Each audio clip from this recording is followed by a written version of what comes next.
12 divided by 1/3. Let's get it done and get it done quickly. Very good. Mogs, what about 4 divided by 1/11? Sounds good. Maxie, 7 divided by 1/10. 70. All right, let's talk about example 1. What I want you to do is read it quietly to yourself and note how it's different from what we've been doing up to this point. What makes this different is they're not giving you the whole amount. They're telling you that 3/4 of a number we're trying to find is 9. So we're going to model it a little bit differently. And here's how you do it. You have your fraction bar and you shade 3 out of 4. This shaded region represents what number that they give you in the word problem. Look at the word problem because they tell you that 3/4 is 9. It's 9. Now think back to what you did when we did ratios. Remember we were trying to find the magic number? If 3 boxes are worth 9, what's the value of each box? Go ahead. 3. Put it in every box. And then you can use that magic number to find the whole entire amount. All you got to do is add up all of the 3's. And what do you get? 12. The constant, what we put in each box, was 3.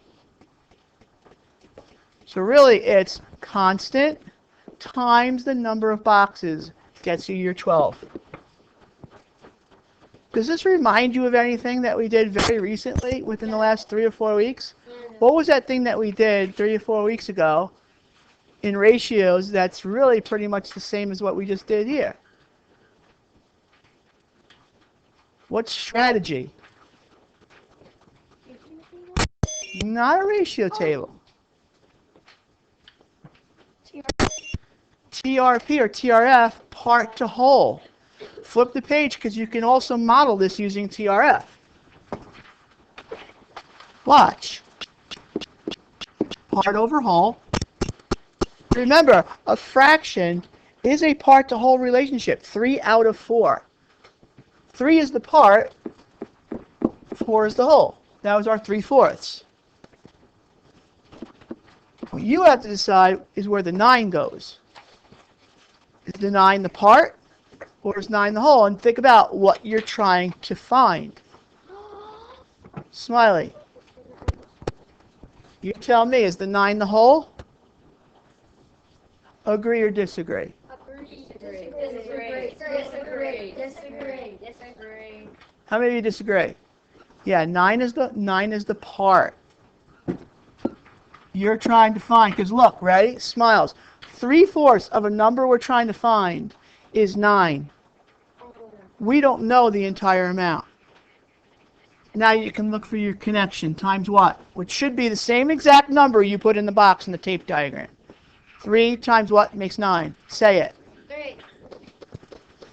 Whatever you do to the top, you got to do to the bottom, and that's how you can get 12. All right? Why don't you guys try example 2 all on your own? I'll do a walkthrough and see if you get it right, because I think you guys know it. In part A, what number goes on the blank line? Here, this little blank line that I put. What number goes there? Everybody look up. Ryan, go ahead. 27.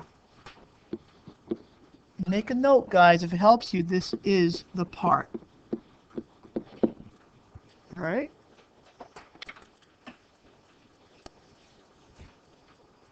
How many boxes did you shade?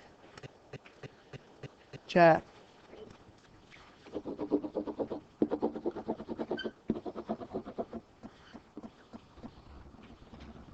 That's a good looking bracket right there. You proud of me on that bracket? Okay. The 3 shaded boxes represent what number? Not 9. I think you might have leaped ahead to the next step. 27 of the guests already served. Therefore, what is each box worth? Antonia? 9. So then, if it helps you, put in, I know 3 of them are shaded, so if you want to put the 9 below it, that's okay. Put 9 in every box. And then what's the total of all the guests?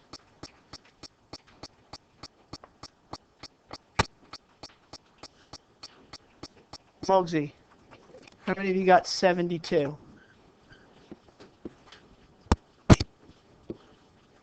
Let's do it as a TRF.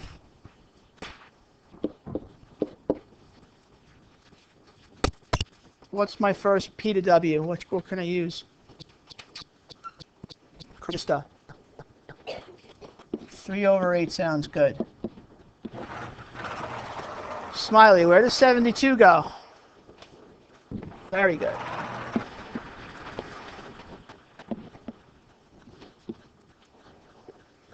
Wait, what? 27 goes on the top. Oh, I put the answer there by accident. I did that on purpose. I wanted to see if you were paying attention. Wink, wink. Times what to get you there? And always double check. That should be the number that was put in each box of the tape diagram. And there's my number 72. Okay.